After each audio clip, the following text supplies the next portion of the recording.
झूठ की एक एक चिट आपके पाप के घड़े में डल रही है। और ऐसा ना हो कि छोटे छोटे झूठ से आप अपना जो पूरा घड़ा है वो भर लो। जब पाप का घड़ा भर जाता है ना, वो फूट भी जाता है। तो इसीलिए जितना हो सके सत्य बोलो।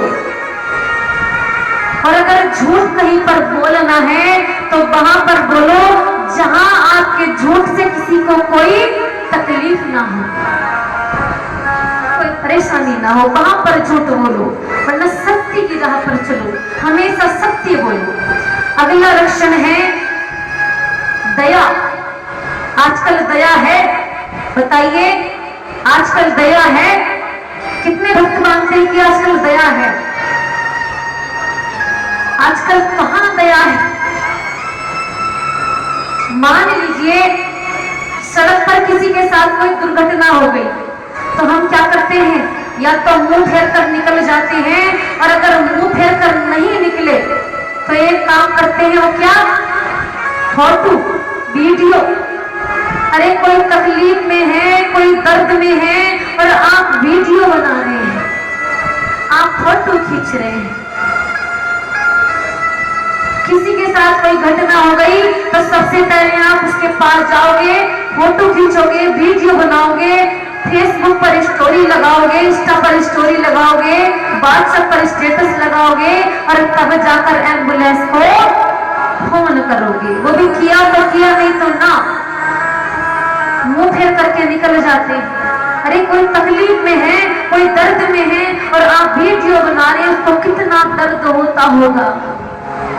इतना दर्द उसे अपनी चोट से नहीं जितना आपकी उस वीडियो से होता हो। अगर किसी के साथ कुछ गलत हो रहा है और आप चुपचाप हैं तो आप उससे ज्यादा पाप के भागी हैं, क्योंकि आपकी एक छोटी सी आवाज किसी की सहायता कर सकती है, किसी की रक्षा कर सकती है। अभी पीछे घटना हुई, एक नाबालिग लड़की को एक लड़के ने बड़ी बुरी तरह से बेरहमी से मार दिया। कई बार छुरा उसके पेट में घुसा, पत्थर से मारा, बिल्कुल बड़ी बेरहमी से मारा उसे। लेकिन लोगों ने क्या किया? तमाशा देखा, किसी ने कुछ नहीं किया। अरे अगर कोई आवाज उठा देता तो हो सकता था कि उस लड़की की जान बच जाती। सही कह रही हूं ना? लेकिन हम क्या करते हैं, हमें कोई मतलब ही नहीं है, कोई मर रहा है मरो, किसी के साथ कुछ गलत हो रहा है होने दो। तो ये दया है? दया नहीं है। आजकल दया खत्म होती जा रही। तो अगर किसी के साथ कोई घटना हो रही है, कोई परेशानी है, तो आपकी एक भी आवाज उसकी सहायता कर सकती है, उसके लिए कल्याणकारी हो सकती है, उसको बचा सकती है। तो अब से जितने भक्त बैठे, अगर कोई गलत होता देखे तो अपनी आवाज उठाओ, डरने की जरूरत नहीं है। आप थोड़ी कुछ गलत कर रहे हो, उस गलत के खिलाफ आवाज उठाओ ताकि सामने वाले की मदद हो सके, उसका बचाव हो सके, उसकी परेशानी दूर हो सके। तो आजकल दया खत्म होती जा रही है। हम तो केवल वीडियो बनाते हैं, बस स्टेटस लगाते हैं, हमें फॉलोवर मिल जाते हैं, लाइक बढ़ जाते हैं, व्यूज बढ़ जाते हैं। तो ये दया नहीं है। अगला लक्षण बताया गया है सफाई। साफ रहिए, स्वच्छ रहिए, घर को पवित्र रखिए, खुद साफ रहिए, साफ कपड़े पहनिए, घर के बाहर सफाई रखिए। अगला लक्षण बताया गया है चौथा, तितिक्षा। यानी अगर सामने वाले को आप कुछ बोल रहे हो तो 100 बार सोच कर बोलो। अगर वही बात आपको वो बोल दे तो आपको कैसा लगे? सामने वाले को हमेशा मीठा बोलो। कहते हैं ना, ऐसी वाणी बोलिए कि मन का आपा खोए और मन को शीतल करे, आप ही शीतल होए। आप मीठा बोलोगे तो मीठा सुनोगे। कहते हैं ना कि जैसा बीज बोते वैसा ही फल पाते हैं। तो सामने वाले से 100 बार सोच करके बोलिए, उसे कोई तकलीफ ना हो आपके बातों से, मीठा बोलिए। लेकिन आजकल पता क्या, हर किसी के जुबान पर कड़वाहट है। कहा गया है कि गांव में नीम के पेड़ कम हो रहे हैं, गांव में नीम के पेड़ कम हो रहे हैं और जुबान में कड़वाहट बढ़ती जा रही है। गांव में नीम के पेड़ कम हो रहे हैं, जुबान में कड़वाहट बढ़ती जा रही है और वाणी में मिठास कम हो रही है और शरीर में शुगर बढ़ती जा रही है। देखा होगा आजकल ज्यादा से ज्यादा व्यक्ति शुगर के मरीज हैं। क्यों? जब आपकी वाणी से मिठास चली गई तो वो मिठास कहीं तो जाएगी। क्यों भैया? कहीं तो जाएगी वो मिठास। आपने अपनी वाणी से खत्म कर दी, वो आपके शरीर में पहुंच गई, तो क्यों आपको शुगर नहीं होगा? ये शरीर का जो शुगर है, जो मिठास है, अपनी वाणी से निकालिए। जब हर किसी के जुबान में कड़वाहट है, एक दूसरे के लिए कड़वे शब्द हैं, तो वो मिठास कहीं तो जाएगी। इसीलिए देख लेना, ज्यादा से ज्यादा लोग शुगर के बीमार हैं। ये सही बात है। तो दूसरों को मीठा बोलिए, अपनी जुबान से मीठे बाण छोड़िए। कल बताया था कि जो हमारा मुंह है ना, एक बाण धनुष की तरह है। धनुष ऐसा ही होता है ना, जो ऊपर का हिस्सा धनुष की तरह और नीचे का हिस्सा कमान। इससे जैसा बाण छोड़ोगे वैसा आपको भी मिलेगा।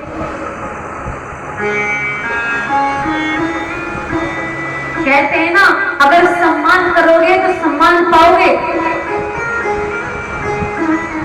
अगर आप किसी का सम्मान नहीं कर रहे तो कोई आपका सम्मान नहीं करने वाला। ये आजमा लेना। तो दूसरों से अच्छा बोलिए, किसी को तकलीफ ना हो आपके शब्द से। 5वां लक्षण बताया गया है तपश्चर्या। तपश्चर्या यानी भगवान आपको जो भी दे, सुख दे कि दुख दे, उसको भगवान का प्रसाद समझकर ग्रहण कीजिए। क्योंकि इस जीवन में सुख और दुख, ये तो जीवन के पहलू हैं। सुख भी आना है, दुख भी आना है, और कोई भी हर समय नहीं रहता। ये आना जाना लगा रहता है। कहते हैं ना कि परिवर्तन तो प्रकृति का नियम है। सुख आएगा तो दुख जाएगा और दुख आएगा तो सुख जाएगा। तो भगवान आपको सुख दे कि दुख दे, उसे भगवान का प्रसाद समझ लीजिए और उसे ग्रहण कीजिए। क्योंकि भगवान ने भविष्य देखा है, आपने भविष्य नहीं देखा। हम बड़े दुखी हो जाते हैं, हमें कोई थोड़ी सी परेशानी हो गई, हम बड़े दुखी हो गए, सारा दोष भगवान को दे देते हैं। भगवान हमारे साथ ऐसा क्यों कर दिया? भगवान हमारे से ये क्यों छीन लिया? भगवान हमारे साथ ऐसा आपने क्यों किया? हमने क्या गलती कर दी थी? यानी कुछ भी हो, उस बात का दोष केवल भगवान को देते हैं। वे भगवान ने क्या किया? सब आपके कर्मों के अनुसार है। जैसे कर्म करोगे वैसे फल पाओगे। तो ऐसा ना हो कि सुख मिला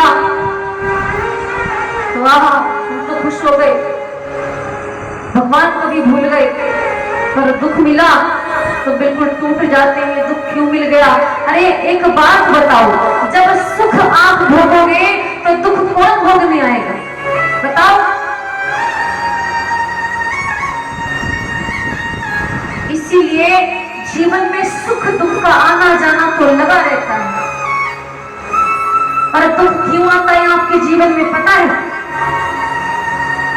सुख आपके पास अगर रहेगा, आप हमेशा सुखी रहोगे, तो भगवान को याद नहीं करोगे, भगवान को भूल जाओगे, दूसरों को परेशान करोगे, अहंकार करोगे, बहुत सारी बुराई आप में आ जाएगी। केवल आपको अगर सुख ही सुख मिलेगा तो ये जो दुख मिलता है ना, ये भगवान हमारे पत्थर पत्थर मारते हैं हमें याद दिलाने के लिए कि भगवान भी कुछ है, भगवान नाम की भी कोई चीज है जिसे आप भूल गए हो। तो भगवान वो दुख रूपी एक ढेला हमारे सर पे मारते हैं। ये बात सही है ना? आपको दुख आ गया तो सबसे पहले भगवान की याद आती है। तो भगवान जो भी दे उसे प्रसाद समझकर ग्रहण कीजिए। जैसे एक माता थी, उस माता का बालक बाल बालकों में खेल रहा था। तो माता ने सोचा कि एक बार देखकर क्या बच्चे कैसे खेल रहे हैं।